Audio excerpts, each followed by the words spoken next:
আমি বিশ্বের যতগুলো দেশে গেছি বিভিন্ন ধর্মের মানুষের সাথে মিশেছি। ইহুদিদের সাথে মিশলে যদি জিজ্ঞাসা করি যে আপনার নবীর নাম কি, ওরা বলে জোসেফ। জোসেফ মানে মুসা আলাইহিস সালাম। আমরা যারা মুসা বলি ওরা জোসেফ বলে। খ্রিস্টানদের সাথে যখন মিশলাম তাদের জিজ্ঞাসা করলাম আপনাদের নবীর নাম কি, ওরা বলছে যিশু।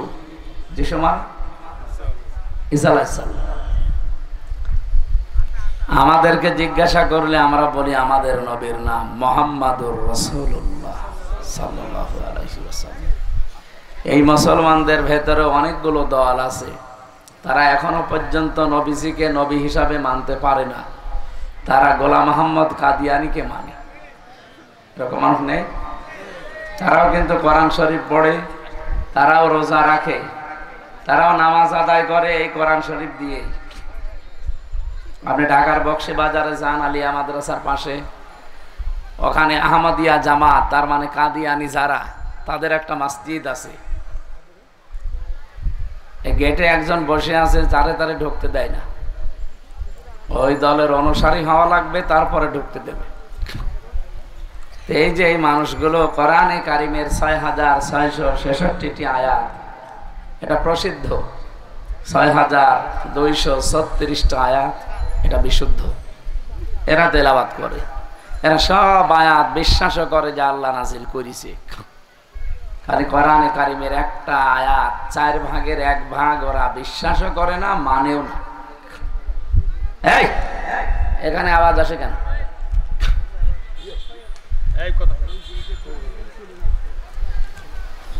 সূরা আহজাবের ৪০ নম্বর আয়াতের মাঝে যে অংশটুকু আছে ওয়া খাতামান নাবিয়্যিন, এটা মানে না। মা কানা মুহাম্মাদুন আবা আহাদিম মির রিজালিকুম ওয়ালাকির রাসূলুল্লাহ, এ পর্যন্ত ঠিক আছে। মুহাম্মদ সাল্লাল্লাহু আলাইহি ওয়াসাল্লাম পৃথিবীতে কোনো অ্যাডাল্ট পুরুষের বাবা না। হ্যাঁ, তিনি পুরুষের বাবা, কিন্তু ছোট পুরুষের। এই জন্য আল্লাহ এখানে সিবিয়ান না দিয়ে রিজাল দিয়েছেন। সিবিয়ান মানে ছোট পুরুষ, আর রেজাল মানে বয়স প্রাপ্ত যারা, প্রাপ্তবয়স্ক অ্যাডাল্ট যারা, এই মানুষগুলোকে বলা হয় রেজাল। নবীজিকে কোনো বড় পুরুষ মানুষের পিতা ছিলেন না, ওনার ছেলেগুলো সব ছোটবেলায় মারা গেছে। কাদিয়ানীরা বলে হ্যাঁ মোহাম্মদ উনি অ্যাডাল্ট পুরুষের বাবা না, এটা আমরা মানি। আহাদিম মির রিজালিকুম ওয়ালাকির রাসূলুল্লাহ, তিনি আল্লাহর রাসূল, এইটাও মানি।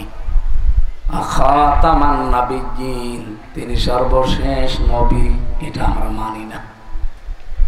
কারণ সর্বশেষ নবী আমরা জানি গোলাম মোহাম্মদ কাদিয়ানী। বলেন নাউজুবিল্লাহ। কোরআনে কারিমের শুধু একটা শব্দ ওরা মানে না। এই জন্য তামাম দুনিয়ার সব আলেম ওলামা সবাই একমত যে কাদিয়ানীরা কাফের। কি কাফেরদের সাথে যেমন ছেলে মেয়ে বিয়ে দেওয়া যায় না, কাদিয়ানীদের সাথেও যাবে না। আপনি একটু ভাবেন তো, কোরআন শরীফের ৬৬৬৬টি আয়াতই বলেন আপনি, মাত্র একটা আয়াতটাও পুরানা। ৪ ভাগের ১ ভাগ ওরা শুধু মানে না, বিশ্বাস করে না। এই জন্য যদি কাফের হয়, তাদের সাথে যদি ছেলে মেয়ে বিয়ে দেওয়া জায়েজ না থাকে, বাংলাদেশে অনেক মানুষ এমন আছে কোরআনের ৯১৮টা আয়াত মানে না। কি ঘুমাচ্ছে? কি বললাম টের পাচ্ছে? ওরা মাত্র একটা আয়াতের ৪ ভাগের ১ ভাগ মানে না। এই জন্য যদি কাফের আপনি বিশ্বাস করেন, ছেলে মেয়ে বিয়ে না দেন। এদেশে যারা এই কথা বলে যে কোরআনের সাথে রাজনীতির কোনো সম্পর্ক নেই, তারা কিন্তু ৯১৮টা আয়াত কোরআনের মানে না। তাহলে এদের সাথে ছেলে মেয়ে বিয়ে দেয়া জায়েজ হবে? আপনি শুধু না কি সামিয়ানা পর্যন্তই, নাকি এর বাইরেও যাবে? হ্যাঁ, ঠিক আছে। এই জন্য আমরা চাই, আমি যেটা ইঙ্গিত দিলাম, শুধু বাংলাদেশ জামাতে ইসলামী না, প্রত্যেক জেলায়, প্রত্যেক উপজেলায়, থানায়, ইউনিয়নে, গ্রামে, ওয়ার্ডে, প্রত্যেক পাড়ায় ও যদি মানুষ দাবি করে, তারই উচিত হচ্ছে কোরআনে কারিমের সাথে সম্পৃক্ত থাকা। কারণ কোরআন শরীফ তো আমাদের হিন্দু ধর্মের মতো খালি পুরোহিত, হিন্দু ঠাকুর যারা, পণ্ডিত যারা, তারা পড়বে না। এটা সবার জন্য উন্মুক্ত। আপনাদের একটা মাসলা বলে দেই, যদি শরীরে বড় কোনো নাপাকি না থাকে, যেমন ফরজ গোসল অথবা স্বপ্ন দোষ হয়েছে অথবা স্বামী স্ত্রীর ব্যবহার, এমন কোনো ফরজ গোসল যদি আপনার উপরে না থাকে, আপনি কোরআন শরীফ ধরতে পারবেন, পড়তে পারবেন, কোনো অসুবিধা নেই।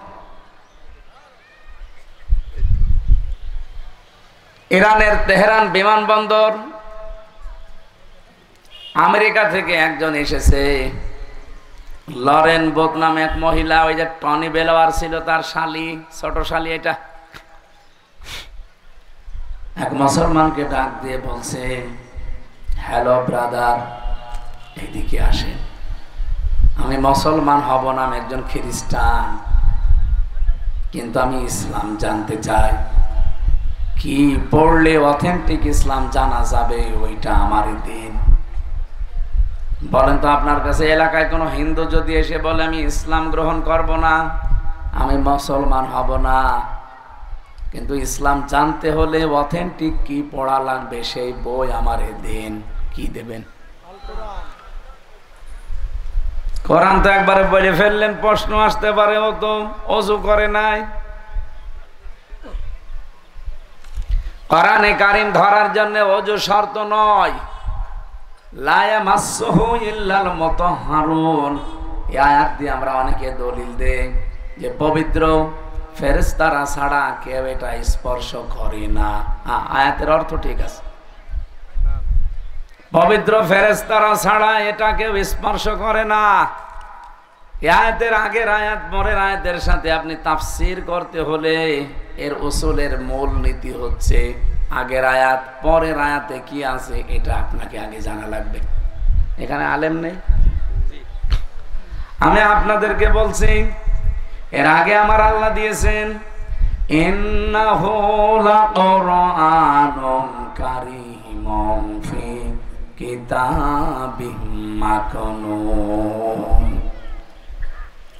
অবশ্যই এটা সম্মানিত কোরআন, সুরক্ষিত করা আছে সংরক্ষিত কিতাবে, পবিত্র ফেরেশতারা ছাড়া কেউ এটা স্পর্শ করে না। জেনাজাবাসী আর একটু অ্যাক্টিভ হয়ে শোনা লাগবে, কারণ এটা এখন অনেক চ্যালেঞ্জের সামনে। এলাকায় যদি হিন্দু থাকে, তারা আল্লাহর কোরআন পড়তে পারবে না। এই জন্য আয়াতটা আমি সর্বপ্রথম পড়লাম। যারা বলেন এই কথা যে কোরআনের নিষেধ, ওযু ছাড়া ধরা যাবে না, আরে ভাই, আয়াতের এই শব্দের আগের পরের বিষয়টা একটু মিলিয়ে দেখেন।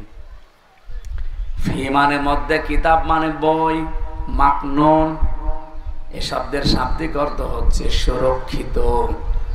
এর বাংলা অর্থ দাঁড়ায় যেখানে হাতের স্পর্শ লাগে নাই। বলেন তো, পৃথিবীতে এমন কোন জায়গা আছে যেখানে হাতের স্পর্শ লাগে না? আপনি কি ঘুমাচ্ছেন? কথা শুনতেছেন? মায়ের জরায়ু যেখানে সন্তান থাকে, ওই জায়গায় কোনদিন মানুষের হাতের স্পর্শ লাগে না। 2 নম্বরে লাউহে মাহফুজ যেখানে কোরআন আছে, এখানে মানুষের হাতের স্পর্শ নেই। হ্যাঁ আছে, ইল্লাল মুতাহহারুন। মুতাহহারুনের অর্থ দুইটা, একটা হচ্ছে পবিত্র আর একটা হচ্ছে নিষ্পাপ। পৃথিবীতে এমন কোন আল্লাহর বান্দা আছে যে 100% নিষ্পাপ পবিত্র? এটা কাদের জন্য মানায়? ফেরেশতা। বলেন তাহলে আয়াতগুলোর বাংলা বুঝেই তো বোঝা যায় যে এটা কোন জায়গার জন্য। আল্লাহ বলেন, ওই যে কোরআন, লা ইয়ামাসসুহু, এই হোর মারসাল হে মাহফুজের দিকে, ওই কোরআন স্পর্শ করে না ইল্লাল মুতাহহারুন, কোন অপবিত্র, কোন গুনাহগার যারা, তারা এটা স্পর্শ করতে পারে না। স্পর্শ করে তারা যারা নিষ্পাপ এবং পবিত্র। তাহলে ফেরেশতারা একদিকে নিষ্পাপ আর একদিকে এ পর্যন্ত বুঝেছেন কিনা বলেন? তাহলে এই যে আয়াত পড়ে আমরা দলিল দেয় আন্দাজে, এটা কি দুনিয়ার জন্য না লৌহে মাহফুজের জন্য? আর একটা অর্থ যেহেতু হয় মাকনুনের মায়ের জরায়ু, যেখানে সন্তান থাকে, কোরআনের সাথে ওই জায়গা মিলে? হ্যাঁ, ওখানে কোরআন থাকতে পারে না, তাহলে এটা বাদ। দ্বিতীয় আর একটা যে অর্থ বের করলাম লৌহে মাহফুজ, তার মানে ওইটা হবে। তার মানে দুনিয়ার জন্য আয়াতের হুকুম না। আমার আল্লাহ আমাদেরকে জানাতে চেয়েছেন কোরআন এত সম্মানিত, সুরক্ষিত কিতাবে সংরক্ষণ করে রাখা আছে, ওখানে কেউ হাত দিতে পারবে না, শুধুমাত্র পবিত্র এবং নিষ্পাপ ফেরেশতারা ছাড়া। ইরানের তেহরান বিমানবন্দরে যে খ্রিস্টান মেয়ে লরেন বোথ মুসলমানকে বলছে, হ্যালো ব্রাদার, গিভ মি, আমাকে দেন এ বুক, একটা বই দেন, আমি যেটা পড়লে অথেন্টিক ইসলাম জানতে পারবো। ওই মুসলমান তখন তাকে কোরআনের ইংরেজি তাফসীর তুলে দিয়েছে। একদিন দুই দিন না, 3 বছর একাধারে এই মহিলা পড়া কোরআনকে বুঝে বুঝে পড়েছে। আমাদের মতো পড়ে না, আনাকুম জানাকুম না, যেভাবে পড়া দরকার ওইভাবে পড়েছে। 53 জায়গায় লাল দাগ দিয়েছে কলম দিয়ে, যে মুসলমানরা এতদিন বলে এখানে নাকি ভুল নেই, লা রাইবা ফি, কোনো সন্দেহ নেই, অথচ আমি 53 জায়গায় ভুল পেয়েছি। সংবাদ সম্মেলন করে আমি জানাবো। সাংবাদিকরা জিজ্ঞাসাও করছে, ও লোকটা মেয়েটা যখন মুসলমান হয়ে যায়, যে আপনি একজন খ্রিস্টান, তাম দুনিয়ায় সব চাইতে বেশি মানুষ বাস করে খ্রিস্টান ধর্মে। কোন ধর্মে? 250 কোটির উপরে তারা, আর আমরা 175 কোটি। এর নিচে আছে হিন্দুরা, এর নিচে অন্যান্য জাতির লোকেরা। আপনি বলেন তাম দুনিয়ায় সব চাইতে বেশি যে ধর্মে মানুষ, সেই ধর্ম ছেড়ে দিয়ে, বাপ দাদার ধর্ম বাদ দিয়ে নতুন ধর্ম ইসলাম গ্রহণ করছে, যেটাকে ওরা দেখতেই পারে না। সাংবাদিকরা প্রশ্ন করার পরে উনি জবাব দিয়েছে, দেখেন আমি কিন্তু অনার্স মাস্টার্স করা, বিশ্ববিদ্যালয় থেকে ডক্টরেট করার জন্য আমার হালকা বুদ্ধি না, আমি 3 বছর আল্লাহর এই কোরআন পড়েছি বুঝে শুনে। আমি লাল দাগও দিয়েছিলাম, কিন্তু আশ্চর্য, যেখানে লাল দাগ মারি দেখি তার পরের আয়াতে, পরের সূরাতে ওই ভুলের জবাব আমার আল্লাহ 1500 বছর আগেই দিয়ে দিয়েছে। আমি নিজেকে আর কন্ট্রোল করতে পারলাম না। যদিও আমার ধর্মে সবচাইতে বেশি মানুষ বাস করে, আমি সব বাদ দিয়ে কোরআনের কাছে নিজের জীবনের ভুল ধরা পড়েছে, আমি আজ মুসলমান হয়ে গেছি। এই জন্য অন্য ধর্মের যারা আছেন আপনাদেরকে আমরা ওয়েলকাম জানাই। হাত্তা ইয়াসমা কালাম আল্লাহি সুম্মা আবলিগহু মা'মানা। আল্লাহ বলেন, কোরআন যদি অন্য কোন ধর্মের মানুষ শুনতে আসে, তাদেরকে আপনি শুনতে ব্যবস্থা করবেন এবং শোনা হয়ে গেলে নিরাপদে বাড়ি পৌঁছিয়ে দেবেন। এখানে আজকের এই মাহফিলে যদি অন্য ধর্মের মানুষ এসে থাকেন, আলহামদুলিল্লাহ, আপনাকে আমরা ওয়েলকাম, স্বাগতম জানাচ্ছি। কথা বলেন ঠিক কিনা? আরো নিরাপদে আপনারা বাড়ি যেতে পারবেন। এই 54 বছর বাংলাদেশে কোরআনের বিধান নেই, এই জন্য কম বেশি আমরা সবাই অশান্তিতে আছি এবং আতঙ্কে আছি। বিশেষ করে আগস্টের 5 তারিখের পর থেকে আরো বেশি।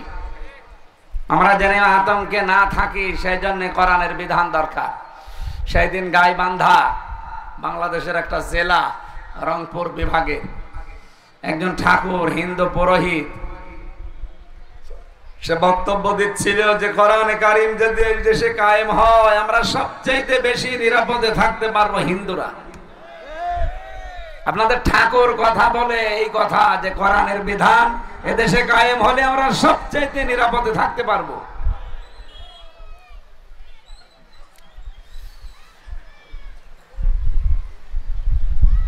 ঝিনাইদহবাসী, এখান থেকে যে মাসলাটা আপনাদের ক্লিয়ার হয়ে গেল আজকে, যে বড় কোন নাপাকি শরীরে না থাকলে কোরআন শরীফ ধরা পড়া বোঝাতে কোনো নিষেধ বলেন বলেন। নবীজি টয়লেট করে বাইরে আসলেন, পায়খানা থেকে, প্রসাবখানা থেকে। বিশ্ব নবীকে গোশত দিয়েছে খেতে। নবীজি গোশত খাওয়া আরম্ভ করলেন। সাহাবীরা বলে, হুজুর আপনি ওযু করবেন না? আল্লাহর নবী বলেন, সাহাবীরা শুধু নামাজ বাদ দিয়ে পৃথিবীর কোন কাজে ওযু করার আদেশ আমি পাইনি। এটা বাইহাকী শরীফের হাদিস। হাদিস তো আমি বানালাম। বলেন বলেন, কি বুঝলেন এখান থেকে? আপনি কি কথা বুঝতেছেন? কি বুঝলেন আপনি এখান থেকে? যে ওযু করে শুধু নামাজ পড়ার জন্য আমি আদিষ্ট হয়েছি, নামাজের আগে ওযু করা লাগবে। ইয়া আইয়ুহাল্লাযীনা আমানু ইযা কুমতুম ইলাস সালাতি ফাগসিলু ওয়ুজুহাকুম ওয়া আইদিয়াকুম ইলাল মারাফিকি ওয়ামসাহু বিরুসিকুম ইলাল কাবাইন। সূরা মায়েদার ভেতরে আল্লাহ জানিয়েছেন, ইমানদার মানুষেরা যদি নামাজের ইচ্ছা করো যে আমি নামাজ পড়বো, তাহলে আগে ওযু করা লাগবে। এই নির্দেশ কার? আল্লাহ। নবীজির হাদিস হচ্ছে, আমি গোশত খেয়েছি, এর আগে ওযু করার আদেশ আল্লাহ আমাকে দেয়নি। শুধুমাত্র ওযু করা লাগবে নামাজের আগে। ওযুতে যদি 4টা ফরজ কেউ আদায় করে তার ওযু হয়ে যাবে। আর কমপ্লিট করার জন্য, পরিপূর্ণ করার জন্য সুন্নাত আছে, ওগুলো পালন করা লাগবে। কেউ যদি মুখমণ্ডলটা পুরাটা ধুয়ে ফেলে, একবার ধোয়া ফরজ, 3 বার ধোয়া সুন্নাত, সহ কোনো পর্যন্ত না, কোনো সহ, কোনো পার হওয়া লাগবে। পায়ের যে পাতা আছে, আপনার পায়ের এই গোড়ালি থেকে শুরু করে পায়ের একেবারে যে উপরে যে এ পর্যন্ত যদি ধুয়ে ফেলতে পারে, আর মাথার 4 ভাগের 1 ভাগ আমি যদি এইভাবে করি, আমার 4 ভাগের 1 ভাগ হয়নি? বলেন না কেন? আমার ওযু হয়ে গেছে। যদি এইভাবে কেউ করে ওযু হয়ে যাবে।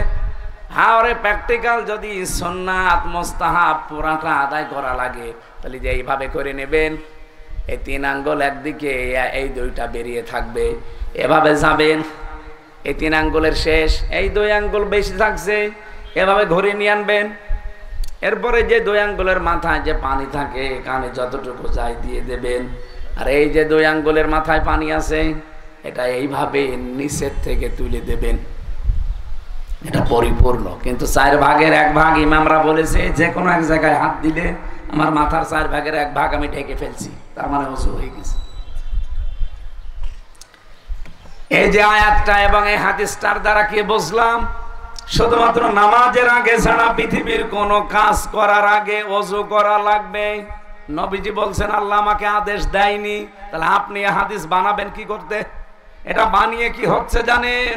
হাজারো মানুষ মনে করো ওযু ছাড়া কোরআন ধরা যাবে না, ও সারাদিন ওযু করে থাকবো কি করে, এজন্য কোরআনের কাছেও আসে না। অথচ এটা সেরকম শর্ত হয় না। বাইরের যে দেশগুলোতে, আমি বিশেষ করে এই যে বৌদ্ধ দেশকে দেখেছি, এই চীন দেশে ওরা চাষ করে। যখন রাস্তার পাশ দিয়ে আমি হেঁটে যাচ্ছিলাম, দেখি একটা লোক, কৃষক, চাষ করছে তার মেশিন দিয়ে।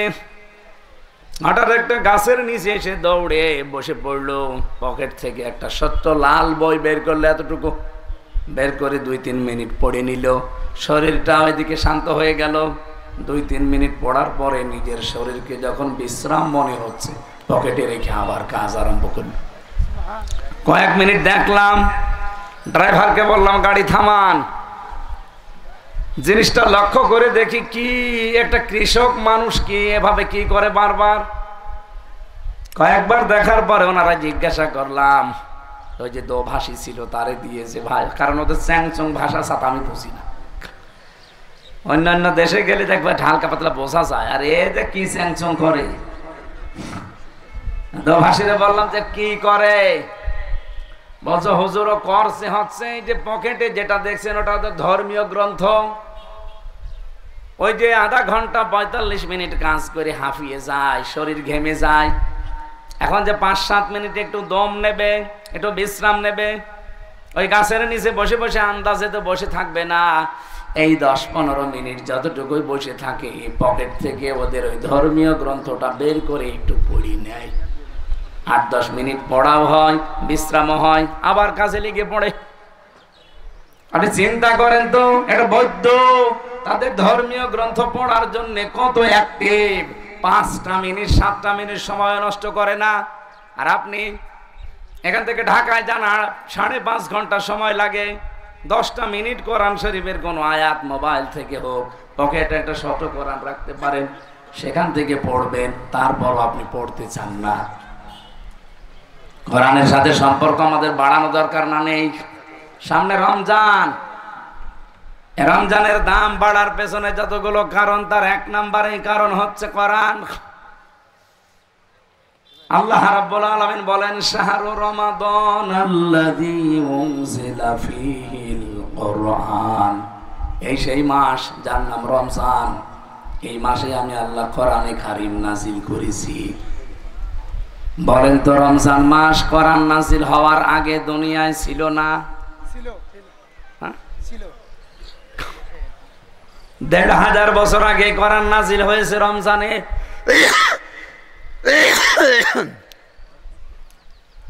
এর আগেও তো হাজার হাজার বছর পার হয়েছে দুনিয়ায়, তখন রমজান ছিল। রমজানের দাম ছিল? বলেন বলেন না, কোনো দাম ছিল না। ওই মুহররম, সফর, রজব, শাবান যেরকম এরকমই ছিল। আল্লাহ বলেন, আমি রমজান মাস কবে বানিয়েছি জানো? ইন্না ইদ্দাতাশ শুহুরি ইনদাল্লাহি 12 শাহরান ফি কিতাবিল্লাহ ইয়াওমা খালাকাস সামাওয়াতি ওয়াল আরদা মিনহা আরবাআতুন হুরুম। সূরা তাওবার 34, 35, 36 নম্বর আয়াতে আছে। আল্লাহ বলেন, অবশ্যই আমি আল্লাহর কাছে গণনার দিক থেকে 12টা মাসের নাম আমি আল্লাহ ওই দিন আমার কিতাবে লিখে রেখেছি, যেই দিন আসমান আর জমিন আমি আল্লাহ তৈরি করি। তার মানে রমজান ওই 12 মাসের ভেতরে নেই। এই বলেন বলেন, রমজান 12 মাসের ভেতরে যদি থাকে, এটা কিন্তু 2 বছর 5 বছর আগে না, এটা তৈরি হয়েছে আসমান জমিন যেদিন আল্লাহ বানায় ওই দিন। কিন্তু হাজার হাজার বছর পার হয়ে গেছে, রমজানের মূল্য মর্যাদা ছিল? বলেন বলেন। আল্লাহ রমজানের মর্যাদা বাড়িয়ে দিয়েছেন শুধু কোরআন নাযিলের কারণে। মক্কা নগরীতে শুধু আল্লাহর ঘর আছে, এই জন্য মক্কার দাম বেড়ে গেছে। মদিনার দাম বাড়ার পেছনে কারণ হচ্ছে সেখানে আল্লাহর নবীর রওজা আছে। কথা বলেন না কেন? রমজানের দামও বেড়েছে শুধু কোরআন থাকার কারণে। আমাদের উচিত হবে রমজানে আমাদেরকে কোরআনে কারীম যে নির্দেশনা দিতে চাই, তার প্রথমটা হচ্ছে হুদাল লিন্নাস। এ কোরআন মানুষকে হেদায়েত দেবে। বলেন তো, হিন্দু কি মানুষ না? হ্যাঁ, কথা বলেন না কেন? খ্রিস্টান মানুষ না? এই জন্য অন্য ধর্মের যারাই আছেন, নাজিল হওয়ার মাস যেহেতু রমজান, আপনাকে ওয়েলকাম জানাই, আহ্বান জানাই, আসেন, পড়েন, বসেন। সেদিন এক অধ্যাপক, বিসিএস ক্যাডার, ওনারে বললাম, স্যার আপনাকে আমি জোর করে মুসলমান বানাতে চাই না, আর আমাদের ধর্মে এটা নেই। আমাদের ধর্মে আছে লা ইকরাহা ফিদ্দিন, ধর্মে কোনো জবরদস্তি বাড়াবাড়ি নেই। যদি বাড়াবাড়ি থাকতো তা আপনাকে আমি পিটিয়ে মুসলমান বানিয়ে ফেলতাম, কারণ আমরা 96% মুসলমান এই দেশে, আর আপনারা মাত্র 4%।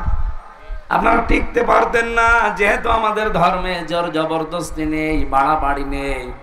এই জন্য আপনাকে আমার ধর্মীয় গ্রন্থটা আমি দিলাম, হয় বাংলায় পড়েন না ইংরেজিতে পড়েন। আপনি যেহেতু ক্যাডার, বিসিএস ক্যাডার, আপনি ইংরেজিতে পড়েন, বাংলায় পড়েন, যে ভাষায় পারেন মাত্র 3 মাস পড়েন। আমি আপনাকে আদেশ দিলাম, খালি 3টা মাস একটু বুঝে বুঝে পড়বেন। 3 মাস পরে দেখি উনি নিজের থেকেই মুসলমান হয়ে গেছে। এ কোরআনে আল্লাহ এমন ক্ষমতা দিয়ে রেখেছে, সত্যি যদি আপনি এখানে হেদায়েত পাওয়ার জন্য একটু আসেন, মন যদি আপনার ফ্রেশ হয়, আমার আল্লাহ আপনাকেও হেদায়েত নসিব করে দেন। এজন্য আজকের এই মাহফিলে যারা এসেছেন, আমরা কি হেদায়েত পাওয়ার জন্য এসেছি না লোক দেখানোর জন্য? আজকের অনুষ্ঠানটা মনে করবেন যে আমার জন্য। আমির হামজা ওর বাবার দাদার কথা না, আল্লাহর কথা বলছে। ওর যেমন দরকার আমারও দরকার। এই কথা বলেন না কেন? হ্যাঁ, আমি যদি আমার কোরআনের বাইরে কোনো কথায় চলে যাই, তখন ওইটা আপনার মানার দরকার নেই। আমার সংশোধনী দেবেন যে এটা তো মিলে না, কিন্তু এটা বলতে হলেও তো আপনি আমার চাইতে বেশি জ্ঞানী হওয়া লাগবে। আমার কোরআনের উপরে অনার্স মাস্টার্স করা, আপনার চাইতে অন্তত কিছু না হলেও কোরআনের আয়ত্ত আমার বেশি আছে। কি কথা বলেন না কেন? তাহলে এইটাকে নিরসন করতে পেরেছেন যে ওযু ছাড়া কোরআন শরীফ ধরা যাবে না? এটা বানানো কথা। আপনার বড় নাপাকি যদি থাকে শরীরে, স্বামী স্ত্রীর ব্যবহার অথবা স্বপ্ন দোষ, এই দুইটা বাদ দিয়ে এমনি ছোটখাটো নাপাকি আপনি প্রসাব করে আসলেন, কোনো অসুবিধা নেই। কোরআন ধরবেন, পড়বেন, বুঝবেন, কোনো অসুবিধা নেই। এটা ইহুদি আর খ্রিস্টানদের একটা চক্রান্ত, আমরা যেন কোরআনের সাথে লেগে থাকতে না পারি। কারণ কোরআন হুদাল লিন্নাস, মানুষকে হেদায়েত দেবে। তো দেবে কি করে? এর কাছে না আসলে দেবে? বাজ্জিনাতিম মিনাল হুদা, এর ভেতরে স্পষ্ট দলিল প্রমাণ দেওয়া আছে। আল ফুরকান, হক আর বাতিল পার্থক্য করার নিয়ম আছে এর ভেতরে। সুতরাং রমজান সামনে, কোরআন আপনার কাছে, বাকি জীবন যদি হক আর বাতিল পার্থক্য করে চালাতে না পারেন, রমজান আসবে চলে যাবে, আপনার কিছুই হবে না। কথা বলেন না কেন? আপনার কিছু হবে? এই যে ভাইয়ের বয়স মনে করেন 50 বছর হয়েছে, কত? ওই দিদি আমার 33। ওয়াইফের কথা বললেন, আমার কথা 53। তাই তো বলবো, কিরকম? আমার বাবার বয়স 55, এখনই ভাই বলে ফেলতাম। 58, 53 হোক, 5 বছর কমা। আমিও কমিয়েছি। বিয়ের সময় আমারও ছিল যা, আমি 3 বছর কমিয়েছি। কারণ বয়স কমালে একটু মানে যুবক যুবক লাগে, বয়স বাড়িয়ে ফেললে ঝামেলা। ম্যাডাম আমারে বলে, তোমার নিজের বয়স বলতে পারো না, খালি সার্টিফিকেটের বয়স বল। ওইটা বললে কেমন যেন লাগে। তুমি তো এমনি বুড়ো হয়ে গেছে, এই বয়সে বুড়ো বললে মানায়? 53 বছর বয়সে যদি উনি 15 বছর থেকে রোজা রাখা আরম্ভ করে, বলেন তো 33 বছর কমপক্ষে রোজা রাখতেছে। কথা বলেন না কেন? ওই সময় যা ওনার ঈমান ছিল, ওনার আমল ছিল, ওনার চরিত্র যা ছিল, 53 বছর বয়সেও তাই একই আছে। তো ওনার এতদিন রোজা রেখে কি হইলো? কথা বুঝতেছেন?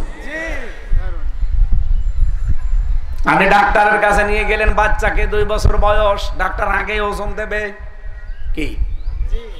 আপনি বাচ্চা ডাক্তারের কাছে নিলে আগে প্রথমে ডাক্তার কি করে? ওজন দিল 2 বছর বয়সে 10 কেজি মনে করেন। আবার নিয়ে গেলেন 5 বছর বয়সে, ওজন দিল 10 কেজি। 15 বছর বয়সে নিয়ে গেলেন, ওজন দিল 10 কেজি। এ বাচ্চা সুস্থ না অসুস্থ? এটা যেমন বুঝে ফেলেছেন। আপনি সেই 15 বছর থেকে রোজা রাখেন, আপনার চরিত্রের কোনো পরিবর্তন নেই, আপনার ইমানের মান কোনো উন্নয়ন নেই, আপনার অ্যাক্টিভিটিস নেই দিনের উপরে, ইসলামের উপরে, কোরআনের উপরে, সত্য মিথ্যা পার্থক্য করতে পারেন না, আপনি তো সুস্থ না। 33 বছর রোজা রেখে আপনি অসুস্থ। রমজান এসেছে কিন্তু এটা দেওয়ার জন্য। আল ফুরকান, এটা স্পষ্ট দলিল আর প্রমাণ, হক আর বাতিল পার্থক্য করে কোরআন আপনাকে রমজানে দেখাবে। সুতরাং রমজান আসার পরেও যদি কোনো মানুষ এই পৃথিবীতে হক আর বাতিল পার্থক্য করে বাকি জীবন চালাতে না পারে, ওর জীবন ব্যর্থ। হ্যাঁ, কথা বলেন, কথা বলেন। যেহেতু আর 3 দিন পরে রমজান, এত দামি এটা আল্লাহর কাছে। রব্বুল আলামিন বলেন, রমজানে যারা রোজা রাখে আমি আল্লাহ নিজে তাদেরকে সম্মান করি। এই জন্য রমজানের রোজাদারকে যদি পৃথিবীর কেউ সম্মান দেয়, আমি আল্লাহ তাকে মাফ করে দেই। সুবহানাল্লাহ। শর্ত হচ্ছে ঈমান থাকা লাগবে। একটা ঘটনা পড়েছিলাম, এক হিন্দু দোকানদারি করে, দোকানদারি করছে হিন্দু বেটা, তার ছেলেটা প্রতিদিন খাবার নিয়ে আসে দুপুর বেলা, দোকানে বসে বসে খায়। আশপাশের দোকানগুলো সব মুসলিমদের দোকান। বাবা ওর ছেলেকে বলছে, দেখো এখন রমজান, রোজার মাস চলছে, মুসলমানেরা সব রোজা আছে, এ খাবার যদি এখন ওদের সামনে খায় তাহলে আমার কেমন যেন বিবেকে বাধা দেয়। খাবার খাবো আমি, যেহেতু রোজা রাখি না, আমাদের ধর্মে নেই। খাবারটা ভেতরে নিয়ে যাও, অন্দর মহলে জায়গা আছে, গোপনে খেয়ে নেব। ছেলে তো ছোট মানুষ, বসে নাই, দোকানে সবার সামনে খাবার বের করে খাওয়া আরম্ভ করেছে। ওর বাবা নিষেধ করার পরও যখন শোনে নাই, গেছে রেগে এমন এক থাপ্পড় দিয়েছে। ওই রাতে ওই এলাকার যিনি মসজিদের ইমাম, তাকে আল্লাহ রাব্বুল আলামিন স্বপ্ন দেখিয়েছেন যে বাজারের অমক নামে এই হিন্দুকে আমার আল্লাহ রমজানে রোজাদারদেরকে সম্মান দেওয়ার জন্য যে ব্যবস্থা আজকে করেছে, যে কাজটা, আল্লাহ এত বেশি খুশি হয়ে গেছে, যদি ওর ইমান থাকতো আমার আল্লাহ আজকে ওরে মাফ করে দিতে। মাফ পাওয়ার জন্য যেহেতু ইমান শর্ত, ওর ইমানটা নেই, এই জন্য আমি আল্লাহ মাফ করলাম না, কিন্তু কাজের উপর আমি খুশি। অথচ রমজান আসতেছে, কত মানুষ দেখবেন নিজের দোকান খোলা রেখে বিভিন্ন জিনিস দিয়ে ঘিরে ভেতরে খাবার খাবে। রমজান মাসে দিনের বেলা খাবার খাওয়া আর পায়খানা খাওয়া একই কথা। যদি সুস্থ শরীর আপনি রোজা রাখেন, ফামাং শাহিদা মিনকুমুশ শাহরা ফালিয়াসমহু, আল্লাহ পাক বলেন তোমাদের ভেতরে কেউ যদি রমজান পায়, আমি আল্লাহ আদেশ দিলাম সে যেন অবশ্যই রোজা রাখে। এই জন্য অনেক মানুষ যারা ধান্দায় থাকেন যে না হুজুর আমার গ্যাস, আরে শয়তান, রোজা রাখলে গ্যাস আরো ভালো হয়। এই পৃথিবীতে বিশ্ব নবীর আর যাই রোগ হয়েছে দুনিয়ায়, 3টা রোগ তার জীবনেও হয়নি। গ্যাস্ট্রিক, আলসার, পেটের যে প্রিয়া, একটা রোগও নবীজির ছিল না। কেন? বিশ্বনবী প্রতি সপ্তাহে 2টা করে রোজা রাখতেন, সোমবার বৃহস্পতিবার, প্রতি মাসে 13, 14, 15 তারিখ শাবানের চাঁদের, আর রমজানের রোজা, ওদিকে মহররমের 10 রোজা। এগুলো আমার আল্লাহর নবী রেখেছে। নবীজি বলেছেন রোজা রাখলে আমার আল্লাহ শরীরকে সুস্থ রাখে। সুবহানাল্লাহ। এই পৃথিবীতে একজন 950 বছর হায়াত পেয়েছে। কত বছর বলেন বলেন? হযরত নূহ আলাইহিস সালাম। নূহ মানে রোজা রাখনেওয়ালা। তাকে জিজ্ঞাসা করেছিল ফেরেশতা যে আপনি দুনিয়াতে এই যে সুস্থ থাকলেন 950 বছর, এর রহস্য কি? তিনি বলছেন আমি সারা বছরে আল্লাহর জন্য রোজা রাখতাম, এই কারণে আল্লাহ আমাকে সুস্থ রেখেছে। আরে ভাই, ভেতরে যা জিনিসপত্র আছে এগুলো তো মেশিন। আপনি একটা মেশিনে যদি 24 ঘন্টা চালাতেই থাকেন, ও লোড নিতে পারবে? ওরে অন্তত 24 ঘন্টা 2 ঘন্টা রেস্ট দেওয়া দরকার না? বলেন বলেন। আপনার শরীরে রেস্ট দেওয়া দরকার, কারণ খাবারগুলো হজম হওয়ার জন্য পিত্ত রস, যেটা পিত্তথলিতে যে পিত্ত রস দেখতে পান, এটা খাবার হজম হওয়ার জন্য সবচাইতে বড় কার্যকারী। বিজ্ঞান এখন প্রমাণ করছে আপনি যে খাবারগুলো খান, এই খাবারের নির্যাস দিয়ে পিত্ত রস তৈরি হয়। পেটের ভেতরে খাবার দেওয়ার পরে কয়েকটা জিনিস তৈরি হচ্ছে। 1 নম্বরে ওই গুরুত্বপূর্ণ খাবার হজম হওয়ার পিত্ত রস, 2 নম্বরে মল, 3 নম্বরে প্রস্রাব, 4 নম্বরে রক্ত, 5 নম্বরে চর্বি। এগুলো দিয়ে খাবার দিয়ে তৈরি হয় শরীরে। সূরা বনি ইসরাইলের ওই যে শয়তানের একটা আয়াত আছে, ইন্নাল মুবাদদিরিনা কানু ইখওয়ানাশ শায়াতিন ওয়া কানাশ শাইতানু লিরাব্বিহি কাফুরা। এটা খেয়ে হবে।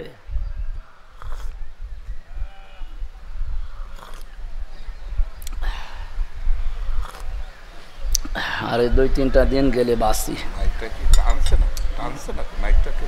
মাইক ঠিক আছে, কিন্তু গলায় তো পারা লাগবে। আমি রওশনের সাথে হয়ে গেছি। আর কত, কালকে গেছে 3টা, আজকেও 3টা, গলায় তো পারা লাগবে। 1 ঘন্টা করে বললো, মনে করেন 3 ঘন্টা একাধারে কথা বলা লাগে, কণ্ঠ তো পারে না। আর জালেমরা জেলখানায় 3টা বছরে যা করেছে, শরীর শরীর আছে, ভেতরে একেবারে সব ফাঁপা হয়ে গেছে। ও ঝিনাইদহবাসী, যেটা বলছিলাম, রব্বুল আলামিন শয়তানের যে কাজকর্মগুলো দিয়েছেন তার এক নাম্বার কাজ হচ্ছে ও অপচয়কারী। এরা শয়তানের ভাই। পুরা কোরআন শরীফ আপনি পড়ে দেখবেন, শয়তানের ভাই এমন কোন শব্দ কোন গুনার কাজ করলে আল্লাহ দেয়নি। আপনি জেনা করেন, আপনি চুরি করেন, আপনি ডাকাতি করেন, আপনি ছিনতাই করেন, কোন গুনার জন্য আপনি শয়তানের ভাই হয়ে গেছেন আমি পাইনি। কিন্তু যারা অপচয় করে এরা কিন্তু শয়তানের বলেন বলেন। আল্লাহকে এই ফতোয়া দিয়ে শেষ করে দিয়েছেন না, তিনি দেখিয়েছেন, তিনি নিজে দেখিয়েছেন যে আমি শুধু ফতোয়াই দিলাম না, আমি কিন্তু দেখিয়েছি যে আমি অপচয় করি না। এই যে খাবারগুলো যখন পেটে যায়, এটা হজম হওয়ার জন্য পিত্ত রস লাগবে। আপনি দেখবেন ওই জায়গায় যে এখানে কম্পিউটার ভেড়ান, আমি দেখাবো আপনাকে, ফোঁটা ফোঁটা করে রসগুলো পড়ে। যতক্ষণ খাবার পেটে থাকে ফোঁটা ফোঁটা অটোমেটিক পড়তে থাকে, খাবার হজম হয়। যখন খাবার পেটে না থাকে ওটা অটোমেটিক বন্ধ হয়ে যায়। এটা বন্ধ করছে আপনার বাবাই, কে বলেন বলেন? আল্লাহ বলেন আমি যে অপচয় করি না, এটা একটা প্রমাণ। এই গুরুত্বপূর্ণ দামি জিনিসটা নষ্ট হয়ে যাবে খাবার না থাকলে। এজন্য খাবার থাকলে পড়ে, খাবার না থাকলে বন্ধ করে দেয়। এখানে প্রতি সপ্তাহে, মাসে এবং বছরে যদি আপনি একটু খাবারকে কন্ট্রোল করতে পারেন, আপনার এই মেশিনটা তো একটু রেস্ট পাবে। আপনার শরীরকে সুস্থ রাখার জন্য রোজার চাইতে গুরুত্বপূর্ণ বিধান আল্লাহ দুনিয়ায় আর দেয়নি। এজন্য সামনে রোজাটা রাখার চেষ্টা করা লাগবে না লাগবে না? মেয়েদের যারা এসেছেন 3 দিন 5 দিন 7 দিন 10 দিন রোজা রাখতে পারেন না মাসে, বিশেষ করে রমজানে যাদের শরীর খারাপ থাকে, আপনি 3 দিন 7 দিন 5 দিন 10 দিন যেগুলো রাখতে পারলেন না ফরজ রোজা, যদি 20টা 22টা 25টা রাখেন আর 5টা রাখতে পারেননি, বাকি 11 মাসের ভেতরে আপনি ওই 5টা করে নেবেন। নাই তো কিয়ামতের দিন রমজানের জন্য আপনাকে হিসাবের কাঠগড়ায় দাঁড় করাবে আল্লাহ। আশা করছি রমজান গুরুত্বপূর্ণ একটা মাস, আমাদেরকে আল্লাহ সম্মান দেওয়ার, মর্যাদা দিয়ে শিক্ষা নেওয়ার তৌফিক দেন, বলেন আমিন। আমরা সূরা দোহার যেহেতু বাংলাদেশ সম্পর্কে এখন সূরা দোহাটা খুব দরকার। 1500 বছর আগে কোরআনে কারীম নবীজির প্রতি নাযিল হওয়া বন্ধ হয়ে গিয়েছিল প্রায় 40 দিন। কয়দিন? 40 দিন বন্ধ হয়ে যাওয়ার পরে তার আপনজনদের ভেতরে বেশি তার চাচি উম্মে জামিলা, আবু লাহাবের স্ত্রী, এই মহিলা মানুষদেরকে ছড়াতে আরম্ভ করলো যে মুহাম্মদের শয়তান তাকে ত্যাগ করেছে। বলেন নাউজুবিল্লাহ। 1500 বছর আগে শুধু নবীকে গালি দিত মানুষ, এখন আর দেয় না। এই যে পরশোধনে দিয়েছে রাখাল রাহা, এটা একটা উস্কানি। বাংলাদেশ যেটু শান্ত হয়ে আছে এটা অশান্ত করার জন্য দাদা বাবুরা বিভিন্ন কায়দা চালাচ্ছে, তার ভেতরে এটা একটা কায়দা। আগস্টের 5 তারিখের পর থেকে এই ফেব্রুয়ারির 25 তারিখ পর্যন্ত প্রায় 27 বারের উপরে এই দেশটা অশান্ত করার জন্য চেষ্টা চালিয়েছে বিভিন্ন মানুষেরা, একবারও সফল হয়নি। সর্বশেষ এইটা আমার নবীকে গালি দিয়ে ওরা আমাদেরকে উস্কে দিতে চেয়েছিল যে আমরা উত্তেজিত হয়ে তাকে মারি না, আমরা ওই রকম না। আমরা প্রতিবাদ জানিয়েছি এবং আমরা আহ্বান জানা যারা দায়িত্বে আছেন, নবীর বিরুদ্ধে দেশে কেউ কথা বললে সর্বোচ্চ শাস্তি তারে ফাঁসি দেওয়া লাগবে। এই কথা বলেন না কেন? আপনি গালি দিলে আমার বাবারে দেন, আমার দাদারে দেন, চেয়ারম্যানরে দেন, কিন্তু আপনি আমার নবীকে কিছু বলতে পারবেন না। উনি যা দিয়েছেন দুনিয়ায় তাম পৃথিবী তার কাছে ঋণী। কে কথা বলেন না কেন? মেয়েরাও ঋণী তার কাছে, মেয়েদের কোনো সম্মানই ছিল না। বিশ্ব নবী এসে কন্যা হিসাবে এমন মর্যাদা দিলেন, যার 3টা মেয়ে আছে, নবীজি গ্যারান্টি দিয়েছেন আল্লাহ তাকে 3টা জান্নাত দিয়ে দেবেন। কিন্তু কাজ করা লাগবে 3টা। 1 নম্বরে মেয়ের পেছনে খরচ করা লাগবে স্বতঃস্ফূর্ত ভাবে। 2 নম্বরে তাকে দ্বীন শিক্ষা দেওয়া লাগবে, ইসলামের জ্ঞান। 3 নম্বরে সৎ পাত্র দেখে তাকে পাত্রস্থ করা লাগবে। এই 3টা দায়িত্ব কোনো মেয়ের বাবা এবং কোনো বোনের বড় ভাই, কি বাবা মরে গেলে ভাই দায়িত্ব পায় না? এই ভাইও যদি দায়িত্ব পালন করে, 3টা বোন 3টা কন্যার, কিয়ামতের দিন 3টা জান্নাত আল্লাহ তাকে দিয়ে দেবে। 3টা ছেলে হলে 3টা জান্নাত দেবে, এমন কোন কথা আছে? নেই। অথচ ছেলে মেয়ে এগুলো আল্লাহর হাতে। এরপরও আমরা অনেকে বড় উপরে রাগ করে ছাতা আবার বিয়ে করব। সেদিন বগুড়াতে এক লোক এসে বলছো, হুজুর খালি মেয়ে হয়, আপেলটা পড়ে দেন। কে বলছো না ফাতিহা পড়ে ফু দেব? আমার বলছে এমন আপেল পড়বেন যেন সত্যি ছেলে হয়। আপেল দিলাম ফেলে, আপেল কমের ফেলে দিয়েছি কেন? আরে ভাই আপেল পড়ে যদি ছেলে হইতো আমার 3টে মেয়ে হইতো না। আমার পর 3টা মেয়ে যদি সত্যি আপেল পড়া দিয়ে ছেলে হওয়া, আমি ম্যাডামকে শুধু আপেল পড়ে খাওয়াতাম না। ছেলে হোক মেয়ে হোক, আমি কোনোদিন রাগ করি নাই। আমার 3টা মেয়ে, আমি বিশ্বাস করি আমার আল্লাহ আমাকে 3টা জান্নাত দেওয়ার জন্যই দিয়েছে। এই জন্য রাগ করা যাবে না ভাই। রাগ করলে আল্লাহর সিদ্ধান্তের বাইরে চলে যাবে, তখন আবার গোনা হয়ে যাবে। 3টা জান্নাতের পরিবর্তে 3টা জাহান্নামের অধিকারী হবে। ছেলে থাকলে তারা শেষ বয়সে দেখবে, এমন কোনো গ্যারান্টি আছে? বলেন। সাবেক অর্থমন্ত্রী যেটা মারা গেছে আবুল মাল, তার ছেলে তাকে বাড়ি থেকে মন্ত্রী সে বের করে দিয়েছিল। ছেলে হোক মেয়ে হোক, তাকে জ্ঞান দেওয়া লাগবে ইসলামের। কিসের? আমি এই চোখে দেখেছি, বিশ্ববিদ্যালয় ক্লাস চলছে, তখন আমি জাহাঙ্গীরনগরে ছিলাম। বিশ্ববিদ্যালয় ক্লাস চলছে, মাস্টার্সে ছাত্র জুতা দিয়ে পিটাচ্ছে শিক্ষককে, বলছে শালা তোরে মেরেই ফেলবো। শিক্ষক বলছে বাবা তুই আমারে ছেড়ে দে, আমি আর ক্লাস নেব না। এটা ছাত্র, এটা কি? আমি এই চোখে এইটাও দেখেছি, শিক্ষক অজু করছে, ছাত্র পায়ে পানি ঢেলে দিচ্ছে। অথচ এখনো সেরকম বয়স না, মাত্র 6-7 বছর হবে, এতটুকু ছেলে পায়ে পানি ঢেলে দিচ্ছে, শিক্ষক অজু করছে। এইটাও ছাত্র। ওইটা মাস্টার্স করার পরে জানোয়ার হয়ে গেছে, আর এটা কেবল আলিফ বা তাসা শেষ করেনি, মানুষের মতো মানুষ হচ্ছে। আপনার ছেলে মেয়েকে আগামীতে আপনি ধর্মের শিক্ষা দেবেন, যে ধর্মে আছেন ওই ধর্মীয় শিক্ষা যেটা ওইটা দেবেন। অন্তত বছর খানিক তাকে ধর্মের উপরে রাখেন, এরপরে বিভিন্ন জায়গায় তুলে দেন। আল্লাহর কসম, ও বড় হওয়ার পরও দুর্নীতি করবে না। কালকে আমার রাতের বেলা মাহফিল ছিল জয়পুরহাট জেলার এসপি, উনি বসে এসে কথা বললো, দেখলাম 10 মিনিট। আর 10 মিনিটের প্রায় 8 মিনিট কোরআনে কারিমের আয়াত তেলাওয়াত করে ব্যাখ্যা করলো। এইরকম এসপি গুলো সারা বাংলাদেশে যদি আমরা তৈরি করতে পারতাম। উনি নাকি শুনলাম নিজে ইমামতি করে, নামাজ পড়ায়, নিজে কোরআন শরীফ পড়াটা তো শেষ করেছে এবং বুঝেছে।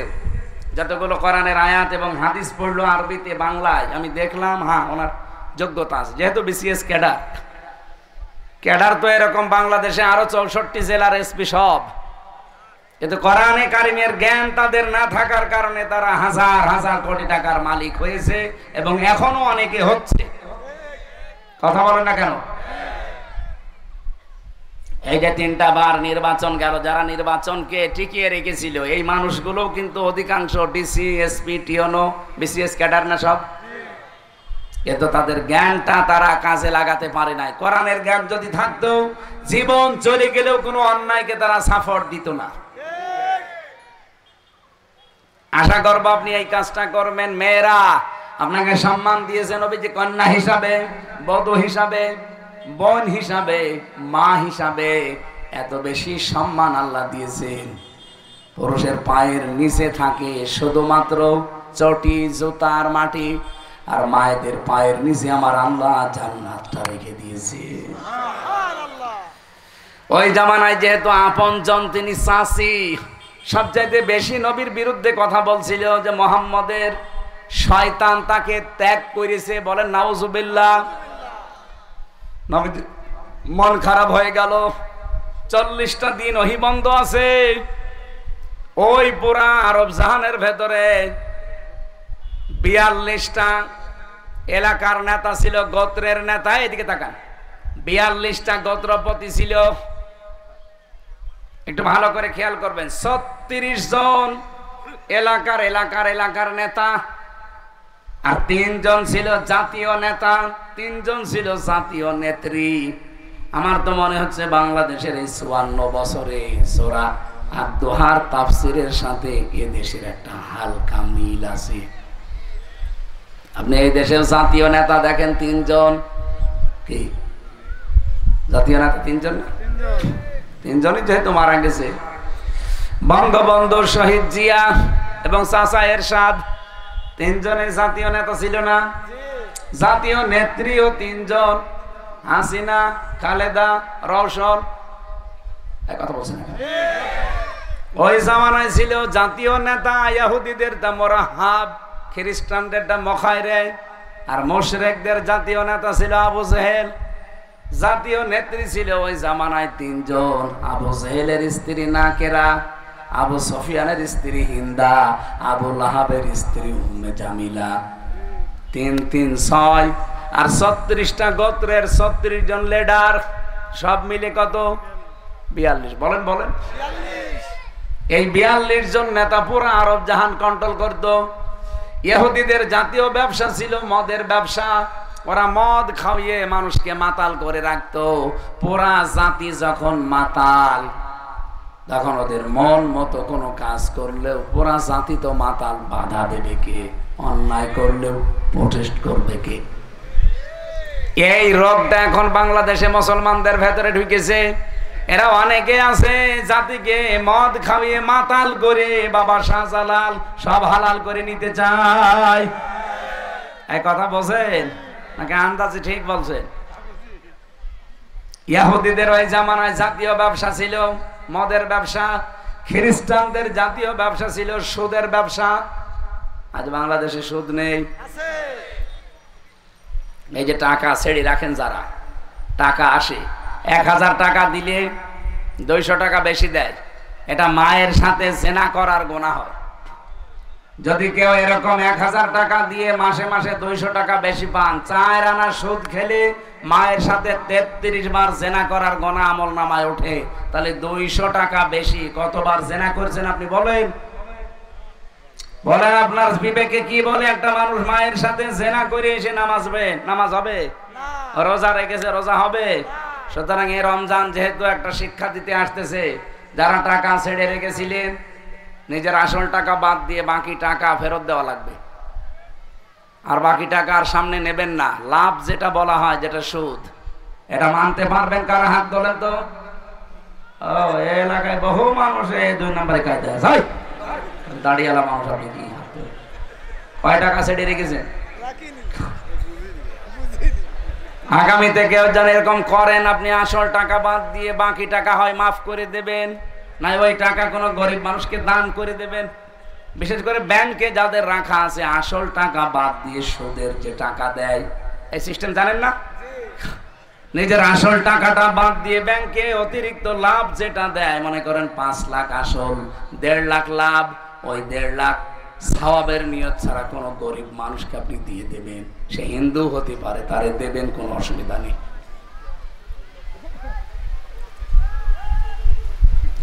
আমার ভাইরা,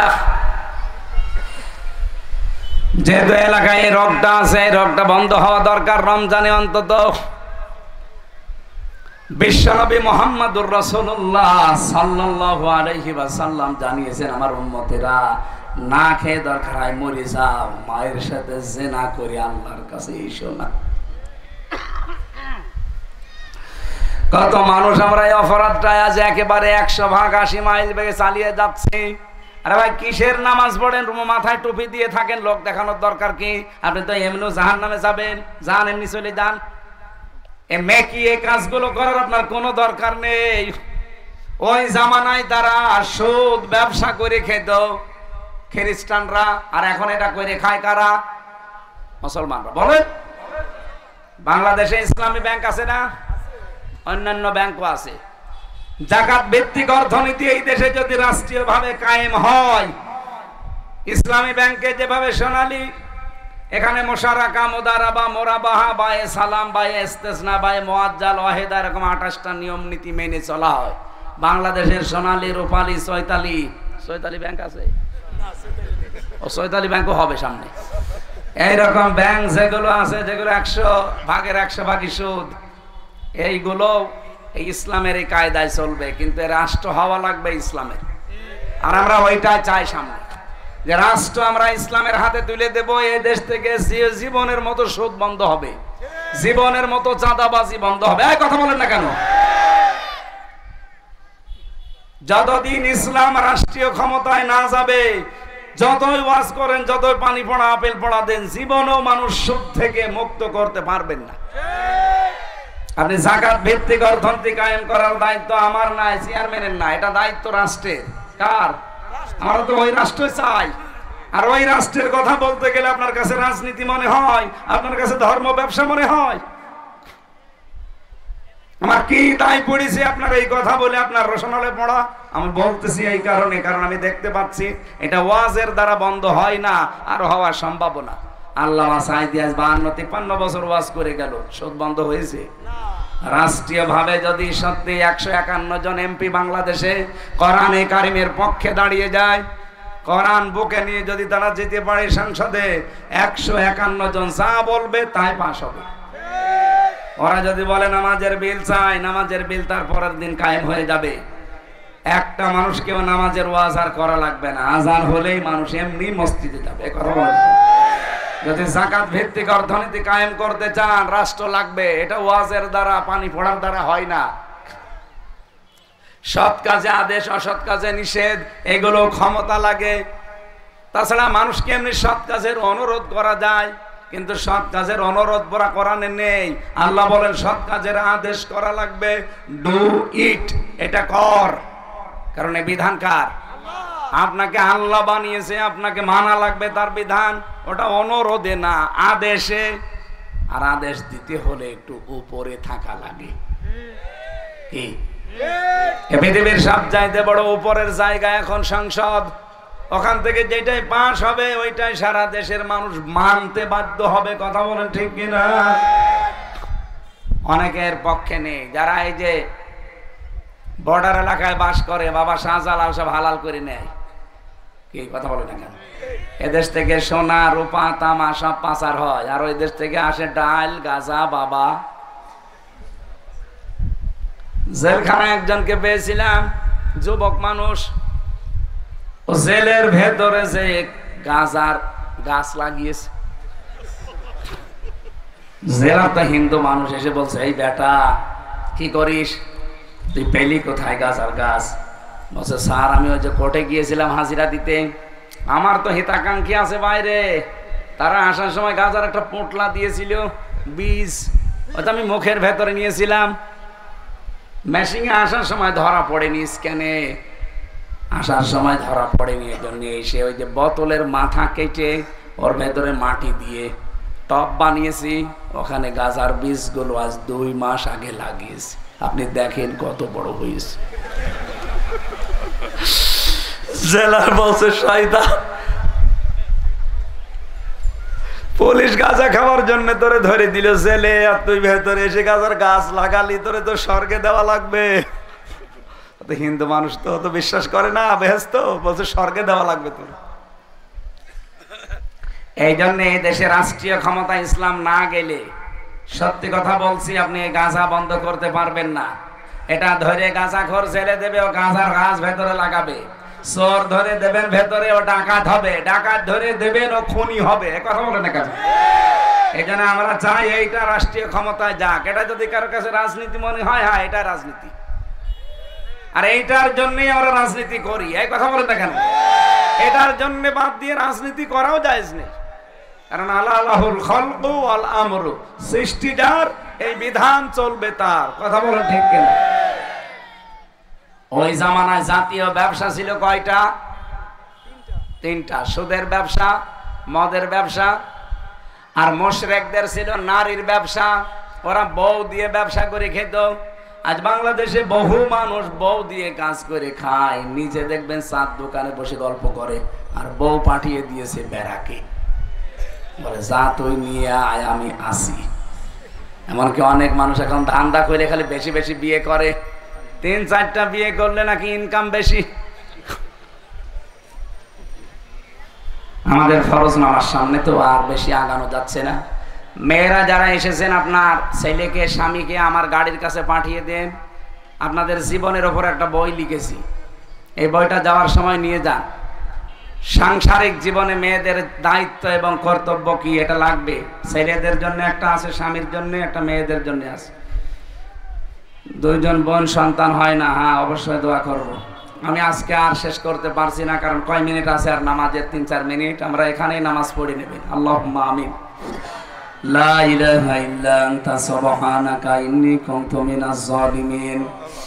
আল্লাহ তাআলা, তুমি কোরআনের এই তেলাওয়াতকে তো আয়াতে জানালি, ওয়ালাল আখিরাতু খায়রুল লাকা মিনাল উলা, আমাদের প্রথমের চাইতে শেষ ভালো। ওয়ালা সাওফা ইউতিকা রাব্বুকা ফাতারদা, এমন কিছু তুমি দেবে যাতে আমরা খুশি না হয়ে পারবো না। আমরা তো খুশি হব তখন যখন ৫৬,০০০ বর্গ মাইল তোমার কালাম দিয়ে চলছে। এই কালাম এই দেশে প্রতিষ্ঠিত করে তুমি আমাদেরকে খুশি করে দাও। বাংলাদেশ জামাত ইসলামী আল্লাহ তাআলা ঝিনাইদহ সদর থানার কালীচরণপুর ইউনিয়নের উদ্যোগে এই আয়োজনে যারা শ্রম দিয়েছে, সময় দিয়েছে, অর্থ দিয়েছে, এদের টাকা পয়সাগুলো কোরআনের জন্য কবুল করে নাও। মাহফিলের সম্মানিত প্রধান অতিথি, সভাপতি, নাম না জানা যত মানুষ এখানে এসেছে, আমার বাম পাশে আমাদের এলাকার চেয়ারম্যান সাহেব বসে আছে, আল্লাহ তাকেও মঞ্জুর করো, কোরআনের জন্য তাকে তুমি কবুল করো। মা বোনেরা, পর্দার আড়ালে যারা বসে আছে, খাদিজার মতো, আয়েশার মতো বানিয়ে দাও রব্বুল আলামিন। এলাকায় মাটির নিচে যারা ঘুমিয়ে আছে, কোরআনের ইজ্জতে মাফ করে দাও। অমুসলিম ভাইরা যারা বিভিন্ন জায়গায় আছে, এদেরকে তুমি হেদায়েত নসিব করে দাও। দুনিয়ার এই জীবনটা যে ধোঁকা, তুমি আমাদেরকে বোঝার ক্ষমতা দান করো আল্লাহ। আগামীতে অনুষ্ঠানটা কোরআনের জন্য বড় করে তুমি মঞ্জুর করে নিও। বারাকাল্লাহু লানা ওয়া লাকুম ফিল কোরআনিল আযীম। আলহামদুলিল্লাহি রাব্বিল আলামিন। লা ইলাহা ইল্লাল্লাহু মুহাম্মাদুর রাসূলুল্লাহ।